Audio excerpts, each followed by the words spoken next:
Hello and welcome to the Madison Mortgage Podcast. I am New York's favorite British mortgage broker, Ben Lavender, with another very special guest, Miss Arlene Gonzalez. Arlene, actually reintroduce yourself. Tell everyone your name, what you do, who you are, why you are the best in the game. All right. Thank you so much, Ben. Thank you for having me here, first and foremost. And I am Arlene Gonzalez, your local real estate agent on the east end of Long Island with eXp Realty. East Coast. East Coast. East So side. you mainly focus out east. I take business on the east end, yeah, and I try and stay in my neighborhood and farm my areas, yeah. Which is where? So I currently live in Manorville, New York, exit 70. Yeah. Very far away from here. And I grew up in Shoreham Wading River on the North Shore. Gotcha. Yeah. Okay. So you're very far out east, especially compared to here, for sure. So again, thank you for making the drive, and we will make it worth your while. I'll try and make this as entertaining as a mortgage real estate podcast can be. It's a challenge, but we try. Okay, Arlene. So tell everyone, please, like kind of your story. Like what have you been doing throughout your career? How long have you been in the business? Where did you start? What were you doing before? Give us kind of like how you got to where you're at today.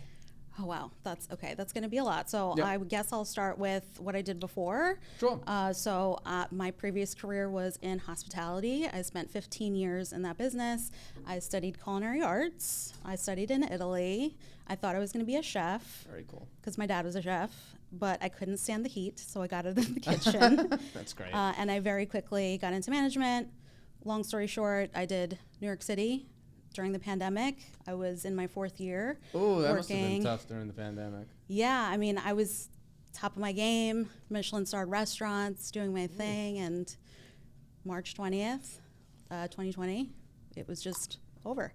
So that summer of unemployment, my best friend's mom worked for Coldwell Banker, and poolside one afternoon, she was like, "What are you gonna do?"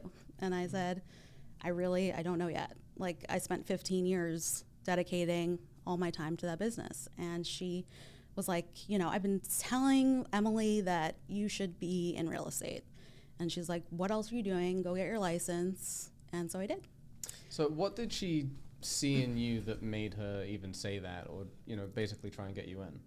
I don't know. I mean, that would be a great question for Nancy. Shout out to Nancy Simaluka, Coldwell Banker. She's awesome. But I don't know. I think I'm just a people person. I can talk to people and connect with people, and I've always just been in customer service, I guess. It definitely helps. I mean, you can't be in this business if you don't like people. I compare everything in real estate to hospitality. Some people like that, some people don't. But I think that when I first started in real estate, the first thing I realized is that service felt like it was lacking in a lot of different areas. So that's kind of my niche. Was that like your own experience when you bought or you rented or something? No, it was just what I saw, and what I saw was lacking in the education world of it. Just people focus. Zero education. Yeah, if people focus on the numbers, knowing how to negotiate, which is extremely important. Working with lenders, working with learning appraisals, but then there's a huge part about working with people and just understanding people skills and how to read people and know what they want, know what they need versus where they're dragging you all day long. Yeah. Yeah, because I feel that if you have an understanding of them, right, and what their wants, their needs are, even it goes beyond what they're saying. It's basically like what they're communicating and how they're saying it. And the ability to read people is huge. It took me a long time, candidly. It took me a very, very long time, but now it's much easier than it used to be, for sure.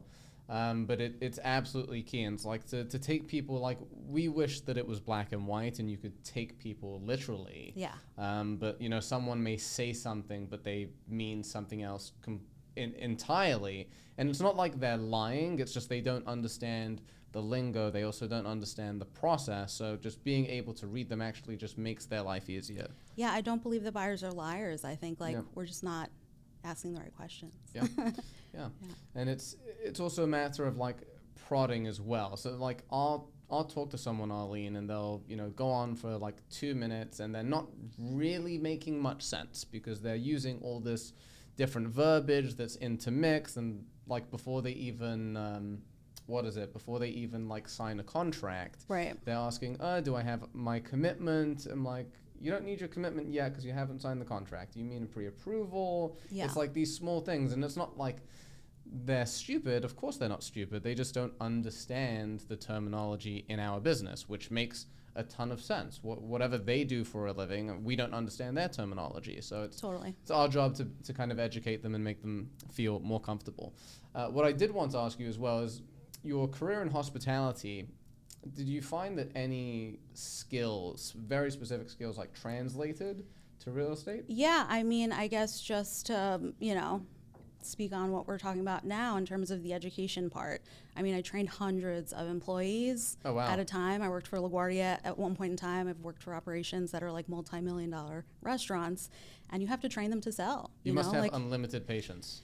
Yeah, I mean, I've interviewed a lot of people. I've had to fire a lot of people in my career in hospitality, and you learn how to educate in different ways. Any advice for hiring and firing? I have a few tricks that I use in hiring, but I think it has to be specific to like what you're hiring for. So like early in my career, it was a pen trick. So in hospitality, you want people that care about being in service, people that have no ego and will kind of do things naturally. So how do you find that? I'm asking for myself. There's a little pen trick, and they'll teach you the pen trick. Okay. So you're sitting across from somebody. Typically when you're in your interview, you want to put a pen close to the edge of the table, and you want to casually kind of push the pen off the table so that it lands between you to see if they jump at picking up the pen or not.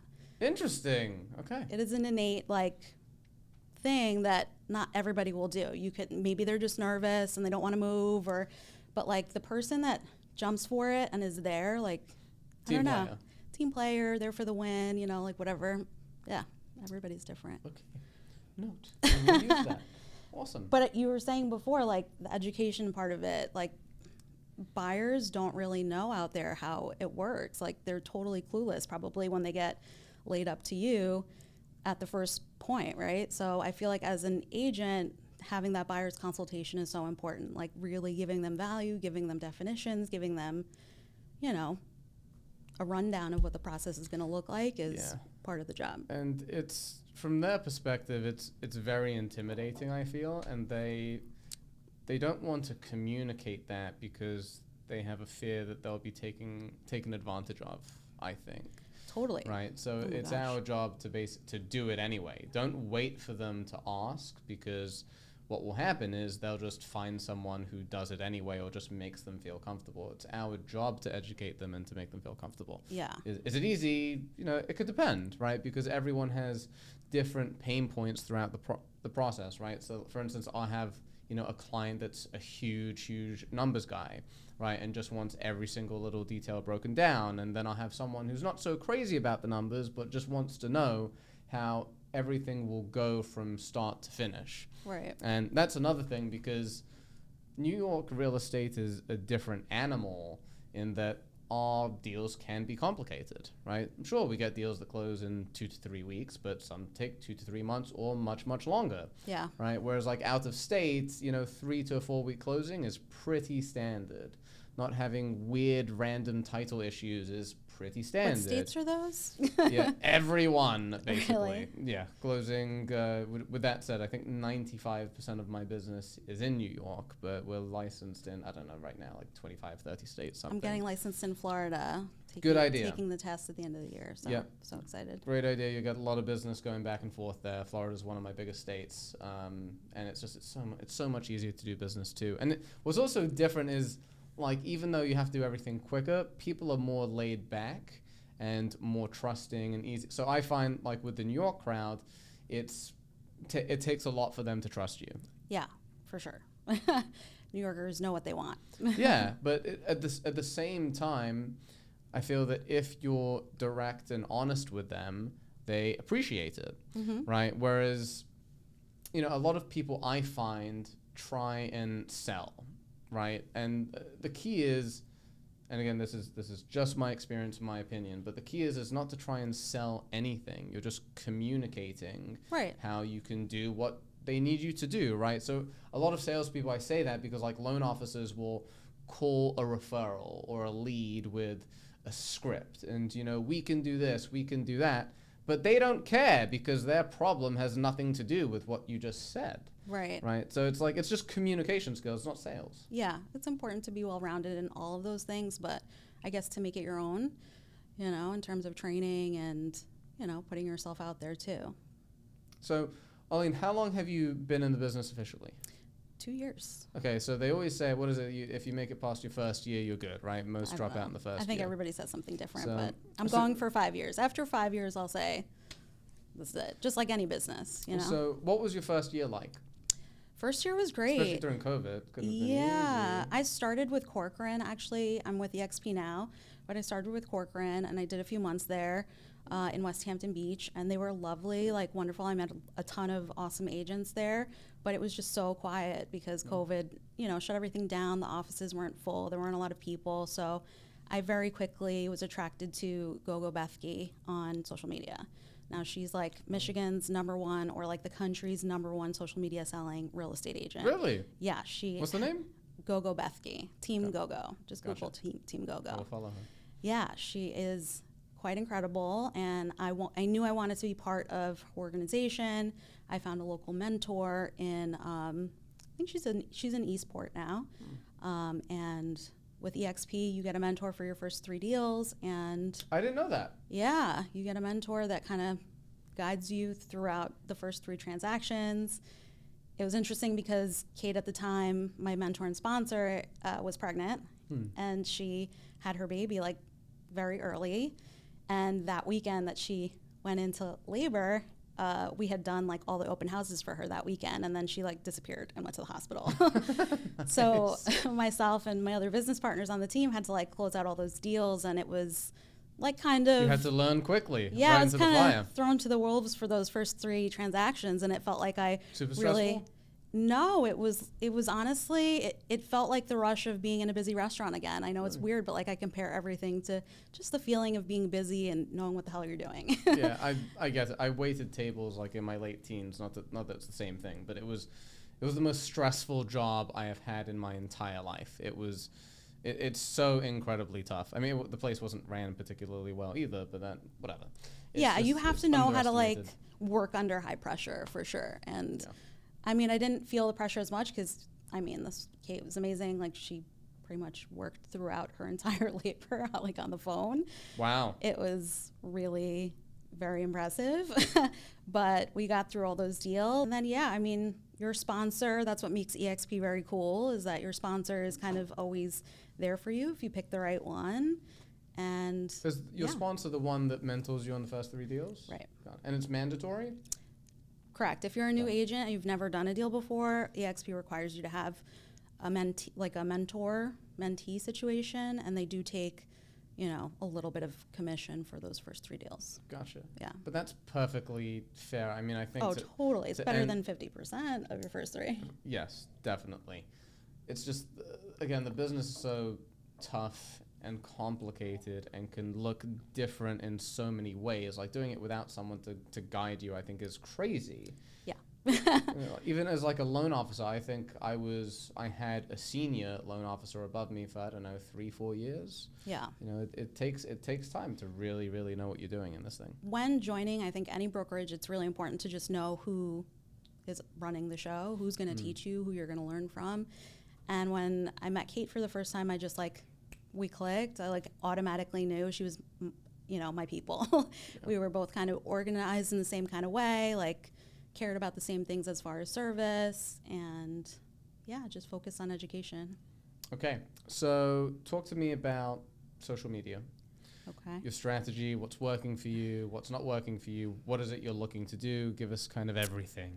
So social media in the beginning was, I mean, and still is a very important part of my business. I try and be as consistent as I can be. Yeah. But Don't we all? as you know, it is a lot to keep up with if you want to make it part of your business. But I have gotten, I mean, so much of my pipeline has come through Really? on social media. Yeah, just because that's like the idea behind it, connecting with your sphere. I think I just already, so I'm not one of those people that has 2 accounts. I only have one. So which is the way it should be, by the way. you think so? I mean, 100%. everybody's, I mean, unless you have a total Jekyll and Hyde situation happening in your life, like maybe. Yeah. Right? But no one wants to, unless you're a huge company, like no one's going to follow your just business accounts. Yeah. Right? People want to know you personally as well. Right. So even for myself, like I actually don't really post anything personal. However, because I post so much and I do a lot of video, people can get to know my personality through my content. So I'm able to build the same amount of rapport, if you will. But if you're just posting some pictures here and there, like people need to see you, especially as a realtor, like because you're not just selling homes in a way, you're also selling lifestyle. It's very important to connect with your community and connect with like your area as a realtor on social media. Like all the stuff I brought here today is from the local farms in my area. I'm like constantly promoting everything from my neighborhood, my area, local businesses, small businesses, because those are the people that think of you. Like at the end of the day, those are the people that will send you business. Yeah. And do you have a strategy for connecting? I mean, you don't have to give it away if you do, but do you have a strategy with connecting with your local community? Because I feel like that's where most agents really struggle. Loan officers too, to be fair. Really? I mean, I think the little tip chapter that I started in Riverhead has been like the foundation of like how to really connect with local businesses. Tip chapter? La Tip. It's a kind of like a business referral organization. Oh, cool. Yeah. Okay. So it's kind of like the oldest one, actually. I'm pretty sure it started back in like 74. I actually worked at the Hotel Indigo in Riverhead all throughout college, and I was like the morning supervisor that had to serve the La Tip chapter breakfast back like 15 years, like so many years ago. Super early in the morning? Super early in the morning. And it's one of those groups that meets every morning, 7 a.m., and there's only one person for every category. Every morning? Every Thursday. Okay. Well, every chapter is different. Yeah. There's over 600 members. I know that, like out east. What's the difference between La Tip and BNI? I don't know what BNI really stands for. I don't know what like their values are, but I know that La Tip is really just about building business. Like you're required to give business referrals, otherwise you pretty much get voted out. You have to get voted in. It's not something like you join. The group has to vote you in, and then you're required to tip four times per month. Is there a hazing process of any kind? I mean, no. You do a 30-second commercial. I was going to join. Okay. I mean, I'm sure you'd be just great at it. A 30-second commercial? Yeah, so in every meeting, the whole room goes around and does like a 30-second commercial for your business. It makes you a better public speaker. Like an elevator pitch, if you will. Yeah. Yeah, got it. Yeah. Very cool. Something that I think also people don't practice. I see. Yeah. So most people, I mean, this is going to sound messed up, but like most people in the business don't have the discipline to like go to somewhere every weekday at 7 in the morning. Yeah. I mean, look, if you got other things going on, you got kids, like I get it, but like the majority of the people don't wake up early, right? Especially in our business, they get up at 9, 10, and then they work till. To be fair, they work late, right, till 8, 9. So they're long days, but it's difficult to work a 15-hour day, especially when you have a life to run. Yeah, but that's what's cool about it. I guess you do surround yourself every week with people that are equally driven, motivated. That's a great point. To want to be there. Yeah. Yeah, exactly. And then like that momentum and that energy you get from the other people that you're with, like that, you take that with you for the rest of the day, and you just like you crush. It's like, like going to the gym in the morning for me. It's Thursdays like it just puts are my me on. most productive day. Boom. Like definitely when you're at somewhere at 7 a.m. fully dressed, like ready to go, and I'm the president of the chapter, so I have to like do the show, run the program. So you have to be like mentally ready. Yeah. Yeah, but it's good. You have to be on. Yeah. Right, which can be tiring, but I feel like you get used to it. Yeah, I mean, for me, it really fulfills a lot of different holes, like not just in my business and referrals and stuff, but I miss having a restaurant family. Yeah. I miss, the camaraderie of a restaurant. So La Tip has always been just like a fam. That's cute. Yeah. Okay. Yeah. Cool. Any strategies for reaching people locally on social media? Use Facebook groups, tags? Yeah, I mean, a little thing that, I don't know if I should or shouldn't, but okay, so there's a huge opportunity for people to just help local businesses in general start their business pages on Facebook and just like have a Google business page. So like just getting out there, and again, it's not about selling, it's just about being a good person, being a good neighbor, kind of like offering to help That's generous. Have them start their Facebook page. Like, hey, if you see like your local flower shop is going under, like go spend an hour with the lady and, you know, teach her how to make a Facebook page, teach her how to like make her Google, you know, I think that's fantastic location advice. work. And when it comes to people like stealing it and, you know, taking their own, I find that like you can give away all your secrets and like, no totally. one, not no one, but very few people are actually going to do it, because if they had that drive, they would have figured it out themselves at one point. But that's not for everyone. That's, you know, some people. I mean, even like myself, I remember like I've been to all these masterminds and seminars and I write all this stuff down and it's like I got 10 action items and then I only implement like 2 or 3. But you can only start so many things, right? So it's like every time I go to these, like I have to pick like my top 3 anyway. But back in the day, I was like, I'm going to do all of it. Yeah. I'm gonna do all of it and I'm going to, you know, 10x my business in a week. Like it doesn't go down like that. Just went to my first real estate seminar. How was it? In Nashville. It was awesome. It was really, really cool. I didn't think that it was going to be as like unintimidating as it was. It was Jared James's Advance in Nashville. Anyway, it was a whole bunch of days, seminars all day long, and the notebook. I probably wrote like 40 pages of notes, like so many action items. And yeah, I mean, like it could take a year. It could take years to like really get through all of those ideas. But it's that cool. sounds good that you have so many, because I feel like a lot of these seminars and masterminds, it's a lot of just rah-rah. Yeah, right? no, it wasn't like that at all. Yeah, they're giving you actual things that you can use. Oh my God, the breakouts were incredible. The breakouts were very relevant. I learned so much, honestly. And Nashville's just super fun. I've never been. Really? But yeah, I really want to get cowboy boots. So that's the place. Specifically, I want alligator cowboy boots. And Okay. I've wanted them for years. Sorry, Any alligator. particular color? You will have to be sacrificed for my pleasure. No particular color. Brown. I kind of like blue. Okay. Yeah, I think blue's a cool color, but maybe baby not for blue? boots. No, like a dark navy, and yeah, like a dark one. Maybe not for boots. For boots, probably like I saw. Shoot, I almost bought it a few months ago. It was a cool one. It was python. Actually, it wasn't alligator, and it was really cool. But I asked like 20 people, and they're like, "Ben, you can't wear this." Why? And yeah, I was gonna wear it to the office every day. Everyone would see my alligator, or not my alligator, my python boots. But they're just cool. When it comes to fashion, you got to just like do what feels right. Right. We set the trend, Arlene. We don't copy other people. Exactly. If that were true, I would have done it. So that's my next focus. Next podcast you come on, I'm wearing python boots. Okay, I'll wear boots. Doesn't have to be python. I'll do something different. Yeah, do like a faux fur boot or something. Definitely both in hats. Okay. Change the subject. Favorite movie? Okay. Favorite movie? Yep. Oh my God, that's so hard. I don't know. Top 3. I'm like blanking. I don't want to say anything stupid. No, I don't know why. I'll give you mine, which will help Go you, ahead. because mine's really stupid. Okay. It's like beyond idiotic. It's Face Off. Wow, that's really dumb. Yeah. Okay. I feel better. I don't know. I love like older children's movies that like we watched growing up. Like, oh my God.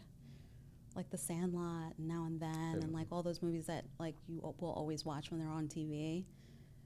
I don't know. I don't really have a ton of favorite movies. Classic. Are you not a TV person in general?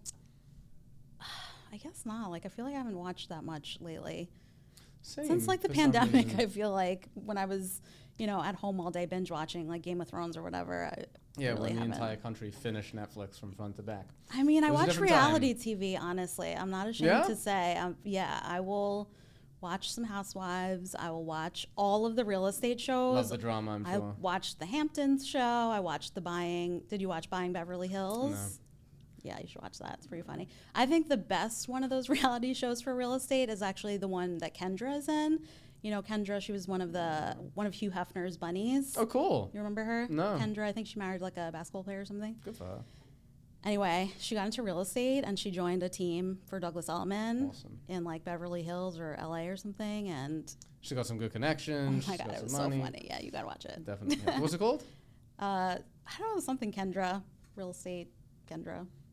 I just know her name's in the title. Gotcha. Reality TV, I mean, for some reason I always just think of like Jersey Shore. Like I liked Jersey Shore back in the day.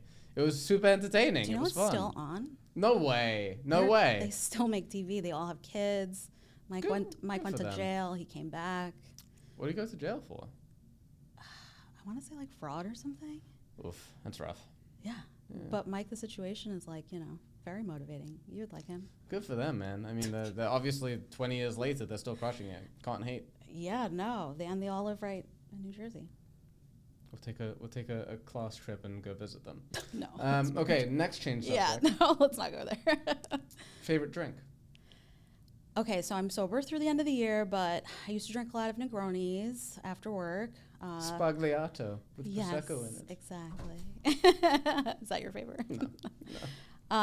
Yeah, I like a good Manhattan and a Negroni. I'm a big Aperol Spritz girl in the summer. Makes sense. Yeah. Makes sense. How about you? I don't have a favorite. I like over the summer I had a Negroni stage, but I'm pretty simple. I usually stick to my old fashioned and that's Okay. it. Or unless I'm like if I'm partying a little bit, just tequila. Okay. Nothing crazy. I don't like to mix. I get hungover very, very easily, so I can't drink anything like with sugar in it. Otherwise, I'm just like useless for 2 days and business goes to hell. Same. So I avoid that. Same. Okay. We've got a few minutes left, Arlene. So what I would like is your expertise. Okay. Where do you see the market going over the next year? Ooh, I mean, I don't have a crystal ball for you, but Yes. Make it fun, because if you're right, we'll play this in like a year and you'll look like a freaking genius. So give it I a shot. don't think the market's going to tank the way everyone thinks it will. This is a very different, situation than I think historically has always happened. But, I think that homes on Long Island will continue to appreciate. I think people They are. Yeah, they'll continue to. 5% this year. Yeah, I mean, numbers are still brutally low on the East End anyway, as far as like, how many homes are on the market. I mean, in my neighborhood, it's like an average of 12 a month that get sold. It's crazy.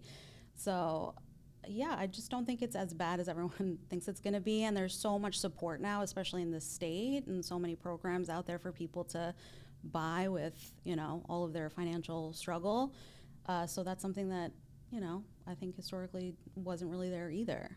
We have like down payment assistance programs. New York's giving like up to $39,000.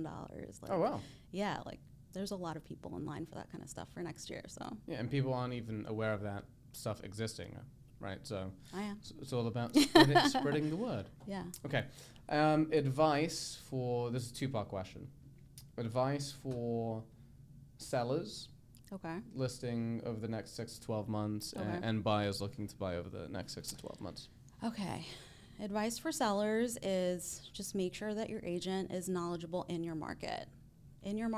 Knows the area. Like, don't hire your cousin that's like in a whole different county or lives upstate. Like that's not a good idea, first and foremost. But price it right. Like, the price is going to make you or break you. And I learned that the hard way. Gotcha. So price it right. Make sure you price it based on data and not your emotions and not what Which you is think very it's difficult worth. right now, especially when they look 6 months back or whatever the case may be. They're like, Yeah, it's hard to help a seller detach their emotions from the home that they've owned for so many years. But, therein lies their trust in you, right? So if you get them to trust you, to know the market, to know the area, to know how quickly or slowly it'll sell, that's my best advice for sellers. And for buyers, educate yourself. Like, know what is out there to help you. Get those like credit programs going on to like help get your credit where it needs to be. You've said this before, so I feel in a safe space to say it, but like shop around the banks, like they work for you. You are the client. Like, get out there and see who's going to give you the best interest rate and who's going to, give you the best loan. Exactly. Yeah, for you.